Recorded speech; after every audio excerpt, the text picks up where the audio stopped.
క్రోధినామ సంవత్సరం 2024 సంవత్సరంలో మనకి ఏప్రిల్ 9న మనకి ఉగాది పండుగ వస్తుంది.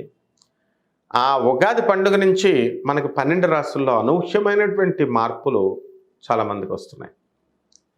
ఇప్పుడు మొట్టమొదటగా మనకి దీన్ని ఏది బాగుంది ఏది బాలేదు అని నిర్దేశించేది ఆదాయ వ్యయాలు, రాజ్యపూజ్యత, అవమానాలు అన్నమాట.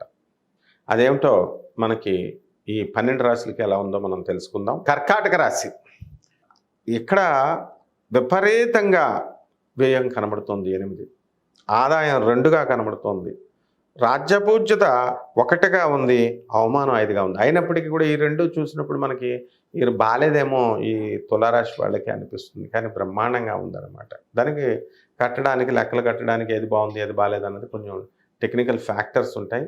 కేవలం ఈ ఆదాయ వ్యయాలు వీటిని చూసేసి రాజ్యపూజ్యత అవమానాన్ని చూసి చెప్పకూడదన్నమాట. అలాగే ఈ ధనుస్సు రాశి వారికి వచ్చేసరికి ఆదాయం 11, వ్యయం 5గా ఉన్నాయి. ఆ తర్వాత రాజ్యపూజ్యం 7, అవమానం 5గా ఉన్నాయి. అలాగే మకర రాశికి వచ్చేసరికి ఆదాయం 14, వ్యయం 14గా ఉన్నాయి. అలాగే రాజ్యపూజ్యం 3, అవమానం 1గా ఉంది. కుంభరాశి వారికి వచ్చేసరికి ఆదాయం 14, వ్యయం 14గా ఉంది, రాజ్యపూజ్యం 6, అవమానం 1గా ఉంది.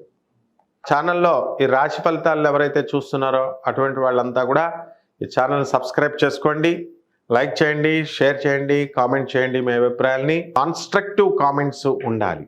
ఈ విధంగా ఈ నెక్స్ట్ వీడియోస్ కోసం మీకు ఈజీగా ఏ కష్టం లేకుండా తెలియాలంటే సబ్స్క్రైబ్ చేసుకొని బెల్ ఐకాన్ని మ్రోగించండి. బ్రహ్మాండంగా ఉంటుంది.